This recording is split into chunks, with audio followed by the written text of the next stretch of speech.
Ashwin, what exactly team thinks about this win? Because this was so easy. It's a practice game. It's always good to get what best you can out of it. So, personally for me or personally for the team or from our point of view, I think we have to get as much as we can from this game rather than looking at what the result is. Because at the end of the day, you go day after tomorrow, this doesn't matter. So you got to really start again, and it's personally left to each individual as to what they take out from this game. That's about it.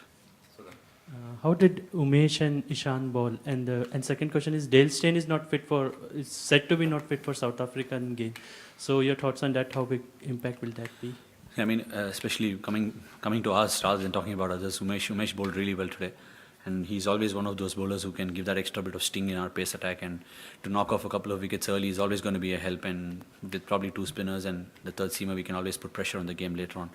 So with respect to that, Umesh bowled really well, and Ishant has been doing pretty well in the one days starting from England as well. So he's a pretty experienced campaigner. He knows what he's doing. What about Dinesh Karthik's innings? He's in pink of form. Looks like he's hitting it clean. He's in a purple. He's probably in a purple patch. We just hope that he goes on and keeps getting these hundreds every game. But yeah, as I said, taking as much as you can from this game is very important. But you need to know that you got to start fresh going into day after tomorrow.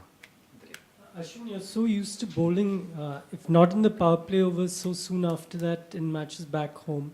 How much of an adjustment has it been to come and bowl on pitches like this, where you're almost a peripheral figure with the pacers dominating? See, I mean, if you come to a fact realizing that it's a team game, this won't matter at all, because at the end of the day, what you have to look at is just the team winning and the team doing really well. As long as the pacers are knocking off enough wickets, I'm really happy. So there ends the topic. Huge boundary line compared to all T20 games you played recently. Is this going to be a big bit of challenge? I think you need to adapt to it as much as you get on. I mean, the boundaries are going to be different. Certain parts of the boundaries are really big, and some areas it's really short. So I think you need to figure that out as to where exactly you need to put your fielders and adjust your length according to that. So it's just about adaptation, and the team that's adapting quicker to the scenario and to the ground is going to do really well. Ashwin, where do you see the role of the Indian spinners, considering that the pacers have really got the wickets? In the first match, the spinners got it. Second match, the quick bowlers got it. Where do you see the role? Where do you see the balance? See, I think it's more about matching against your opponents, and if both of us can really cancel out the opponent spinners or the opponent fourth or fifth bowler, then I think we're doing a fine job. It's all about winning that particular contest with the opposition spinners or opposition fourth and fifth bowler or the third, fourth and fifth, however it comes down to. Ashwin, just from that question, I mean, when you look at the quicks, the next three teams that you're facing in the league rounds are, I mean, South Africa, West Indies and Pakistan. Potentially every match you're playing minimum of 30 overs of quality pace. I mean, how are you looking at that? I mean, See, as I said, to take forward from this game, I think we've batted pretty well so far. Yes, we've lost a little bit of early wickets. Probably we can just address that and just be a little cautious.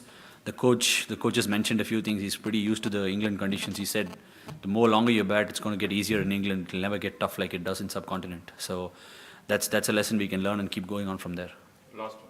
And since you mentioned Duncan, and there was this experience coming with Duncan to England in 2011, and now coming here again, I mean, does he understand, as a coach, does he understand the potential of this Indian team much better than what it was the last time? See, I think it's always to do a lot with experience. He's someone who's got a lot of experience. He's just passing on the experience. As far as a coach or a man manager is concerned, he can only pass on the knowledge. He cannot catch the bat or ball and do anything for you. So he's always been passing on the knowledge. It's up to us to really take it and just go forward from there. That's about it.